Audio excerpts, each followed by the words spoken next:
நல்லா இருக்கீங்களா? இன்றைக்கி நைட் vlog தான் பார்க்க போகிறோம். இங்கே பார்த்தீங்கன்னா நான் வந்து மைதா மாவு நல்லா கரைச்சி வச்சுருக்கேன். ஓகேங்களா? தோசை சுட போகிறோம். இங்கே பார்த்தீங்கன்னா ஒரு 5 வரமிளகா போட்டு நல்லா குறைன்னு அரைச்சி வச்சுருக்கேன். அது கூட வந்து கொஞ்சம் கருவேப்பிலை போட்டுக்கோங்க. அப்புறம் கொத்தமல்லி தழை போட்டுக்கோங்க. போட்டு நல்லா குறைன்னு அரைச்சிக்கோங்க. அரைச்சி இதில் மிக்ஸ் பண்ணலாம். உப்பு போட்டு தான் கலந்து கரைச்சி வச்சுருக்கேன்.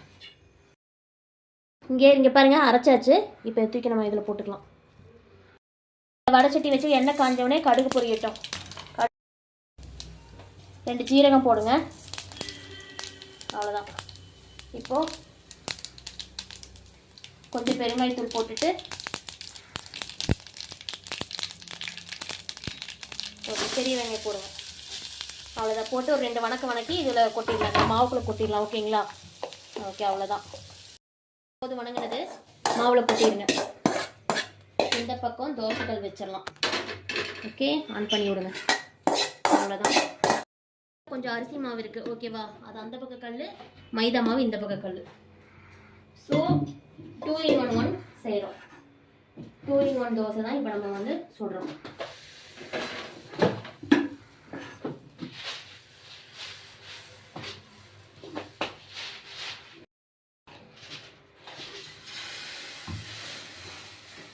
ஓகே, வேட்டும் எடுத்துக்கலாம். திருப்பி போடுவோம்.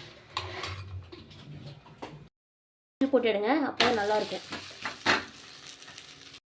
வெள்ளை மாவு தோசை. ஓகேங்களா? உங்களுக்கு டிஃப்ரெண்ட் தெரியும்.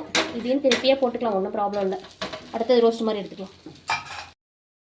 பிளேட்டில் போட்டுக்கலாம். ஓகேவா? அடுத்த தோசை பண்ணிக்கலாம். அப்படியே சுட சுட பிளேட்டில் போட்டோம்னா அதுவும் அப்படியே இருக்கும். அவ்வளோதான். இருக்கும். வந்துச்சு. இதையும் நம்ம எடுத்துக்கலாம். ஓகே.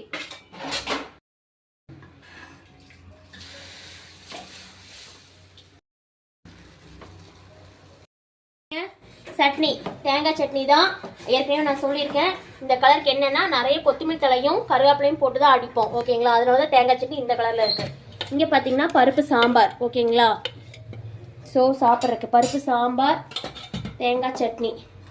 இன்றைக்கி நைட்டு டின்னர் எங்கள் வீட்டில் மைதா மாவு அண்ட் அரிசி மாவு தோசை, சட்னி, சாம்பார். ஓகேங்களா? பிடிச்சிருந்தா லைக் பண்ணுங்கள், ஷேர் பண்ணுங்கள், மறக்காமல் சப்ஸ்கிரைப் பண்ணுங்கள், கமெண்ட் பண்ணுங்கள். ஓகே ஃப்ரெண்ட்ஸ், பாய், குட் நைட் ஆல்.